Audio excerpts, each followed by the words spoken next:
दोस्तों, हम अल्लाह को आसमान में नहीं देख सकते और न ही उसे सिद्ध किया जा सकता है। इसलिए हमें यह देखना होगा कि इस्लाम अल्लाह या ईश्वर के बारे में जो अवधारणा देता है वह सही है या नहीं। मूलतः आपको दो बातें मिलेंगी जो इस्लाम की सबसे बुनियादी अवधारणाएं हैं।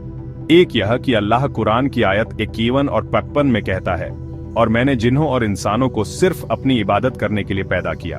दूसरी बात, सूरह मालिक की आयत 61 की आयत 2 में अल्लाह कहता है, अल्लाह ने मौत और जिंदगी इसलिए पैदा की ताकि वह देख सके कि तुम में से कौन सबसे अच्छा कर्म करता है। दो बातें हैं, अल्लाह ने हमें सिर्फ अपनी इबादत के लिए बनाया है और वह हमारी परीक्षा लेना चाहता है। सवाल उठता है कि अल्लाह हमसे अपनी इबादत करवाने के लिए इतना उत्सुक क्यों है? हमसे अपनी इबादत करवाने से उसे क्या हासिल होगा? क्या वह अकेले बोर हो रहा था? क्या वह एक आत्ममुग्ध ईश्वर है? क्या वह प्रशंसा का भूखा है? वह क्या है? उसे इसके अलावा एक ठोस जवाब मिलना चाहिए जो हमें ईमान वालों से नहीं मिलता। यह बहुत दुखद है कि जब हम किसी मुसलमान से यह सवाल पूछते हैं तो जवाब देने के बजाय वह आकर हमें गालियां देता है, जान से मारने की धमकी देता है। लेकिन ईमान वालों, क्या आपको नहीं लगता कि इन सवालों पर विचार किया जाना चाहिए? क्योंकि आप लोगों को बचपन से ही मानसिक रूप से प्रताड़ित किया गया है। आप लोग कभी अपनी बुद्धि का इस्तेमाल नहीं करते और इस्लाम में तो वैसे भी बुद्धि का इस्तेमाल करने की मनाही है। तो मेरा सवाल है सभी ईमान वालों से, चाहे वे आलक हों, मुफ्ती हों, मौलाना हों, हाफिज हों, किसी भी तरह के बुद्धिजीवी हों, कोई भी आस्तिक हों, दार्शनिक हों, मुझे इसका ठोस जवाब दें। आप मुझे लाइव स्ट्रीम में जोड़ सकते हैं और अगर आप में इतनी हिम्मत नहीं है तो कम से कम जवाब तो दें।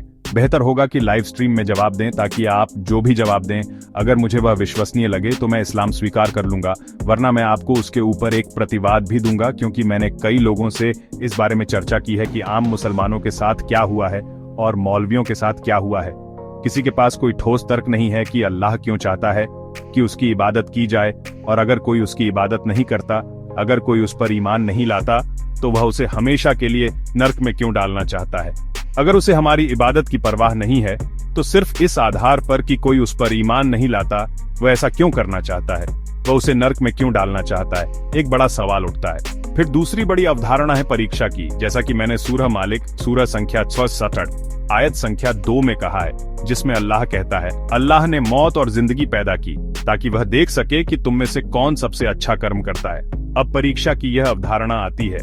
आप लोग यह भी जानते हैं कि ईमान वाले ही इंस्टा रील्स पर इसी तरह शेख ही बघारते हैं। जहां कुछ नहीं है, जहां कोई अवसर नहीं है, वहां ये सारी चीजें सक्रिय हो जाती हैं। लेकिन क्या इसका कोई मतलब है?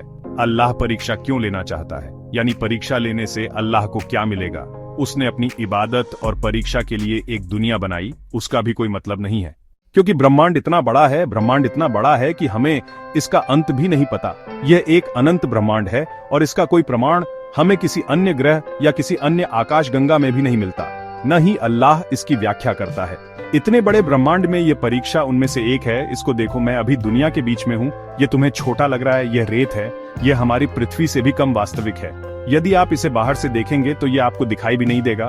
फिर इस छोटे से पौधे में, क्योंकि मैं छोटा इसलिए कह रहा हूँ क्योंकि मैं इसकी तुलना ब्रह्मांड से कर रहा हूँ, इस छोटे से पौधे और पृथ्वी में हमारा कोई वास्तविक अस्तित्व नहीं है। आप थोड़ा ऊपर जाएं, उड़ान भरें, ऊपर से आपको इंसान भी नहीं दिखेंगे। यानी सोचिए, हमारा अक्कड़ क्या है? यानी जो जीव हमें नहीं दिखते वही हमारे अक्कड़ जैसे हैं। जब हम धरती के बाहर से किसी को देखेंगे तो हम भी नहीं दिखेंगे, वो भी नहीं दिखेंगे, उन्हें किसी खास औजार की जरूरत होगी। तो सोचिए कि सिर्फ हमारी परीक्षा लेने के लिए अल्लाह का एक और अदृश्य मखलूक है, जिसका कोई सबूत नहीं, जिसके नाम पर लोगों को ठगा जाता है, लूटा जाता है, जिन्न मुल्ला आते हैं, जिन्न बाबा आते हैं, मुसलमानों को पागल बनाया जाता है। तो अल्लाह की एक मखलूक, वो बेजान जिन्न जिसे हम देख नहीं सकते, और इंसान जिसे अल्लाह ने इबादत के लिए बनाया है, इतने बड़े ब्रह्मांड में इतना छोटा है। क्या ये समझ में आता है कि उसने इतना बड़ा ब्रह्मांड क्यों बनाया और सिर्फ परीक्षा लेने के लिए एक छोटा सा पौधा क्यों रखा, जिसमें उसने ऐसी चीजें रखी हैं जिन्हें हम देख भी नहीं सकते? तो इसका क्या मतलब है? और आप देखिए कि परीक्षा लेने की प्रक्रिया में अल्लाह भी इंसानों को तकलीफ दे रहा है, क्योंकि कुरान में लिखा है कि जो भी मुसीबत है वह अल्लाह की तरफ से है, इसलिए अल्लाह को परीक्षा लेनी चाहिए। परीक्षा लेने की प्रक्रिया में अल्लाह भी लोगों को तकलीफ दे रहा है, उनसे बलात्कार करवा रहा है, उन्हें कत्ल करवा रहा है, क्योंकि मुसीबत अल्लाह की तरफ से आती है। और इस्लाम की अवधारणा इतनी विरोधाभासी है कि मानने वाले खुद ही भ्रमित हैं। कुरान एक बात कहता है जबकि मानने वाले दूसरी। तो टेस की यह अवधारणा पूरी तरह से अतार्किक और बेतुकी लगती है। और बताइए कि वह ऊपर बैठकर लड़कियों का बलात्कार होते देख रहा है ना?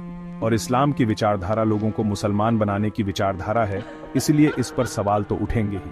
तो अगर कोई मोमिन तार्किक तरीके से इन सवालों का जवाब दे तो ये अल्लाह क्यों चाहता है कि उसकी इबादत की जाए, उसे क्या मिलेगा, और इम्तिहान लेने से उसे क्या मिलेगा, इसका क्या फायदा है, और वो लोगों को इम्तिहान लेने के लिए तकलीफ क्यों दे रहा है? बड़ों की तो बात ही छोड़िए, वो बच्चों को भी तकलीफ दे रहा है। आप उन बच्चों को देखिए जो आनुवंशिक विकारों के साथ पैदा होते हैं, सीपी बच्चे, मंगोल बच्चे और कई अन्य आनुवंशिक विकार। आप देखिए कि उन बच्चों को कितनी तकलीफ होती है, उनकी जिंदगी कितनी तकलीफ में गुजरती है। आप उन्हें देखेंगे, उनके माता पिता के पास जाएंगे और उनसे पूछेंगे कि वो बच्चे और माता पिता दोनों किस तकलीफ में हैं। तो क्या अल्लाह इस तरह बच्चों की परीक्षा ले रहा है? ये किसकी परीक्षा है? क्या इस तरह तकलीफ देकर अल्लाह मिल जाएगा? तो ये मेरा मोमिनों से सवाल है। अगर कोई बुद्धिजीवी मोमिन या जो भी अब इसमें है, तो गुमराही की अवधारणा भी आती है, जिसका मैंने कई बार खंडन किया है। अगर किसी मोमिन को ये सब बातें नजर नहीं आती, क्योंकि असल चीज जो कॉन्सेप्ट है वो अल्लाह है दोस्त, तो आप जो कॉन्सेप्ट दे रहे हैं उससे हमें यह फैसला करना पड़ेगा कि आपका अल्लाह या आपका खुदा सच में खुदा है या नहीं। मोमिनो, अगर आप लोगों में सचमुच थोड़ी भी अक्ल है तो आप इन बातों पर सोचेंगे। और अगर आपको लगता है कि मेरी बात का जवाब आप लोगों के पास है या आपके किसी आलिम, किसी मौलवी के पास है, तो मेरी लाइव स्ट्रीम से जुड़कर जवाब दीजिए। मैं मंगलवार और शुक्रवार को लाइव स्ट्रीम करता हूं और शुक्रवार को मैं अपने दोस्त एडम सेकर के चैनल पर होता हूं। मैं आपका इंतजार करूंगा। अभी मैं मजे कर रहा हूं, मैं देख रहा हूं कि दुनिया मजे करने की जगह है भाई। जिंदगी तो एक ही है, उसका मजा लो।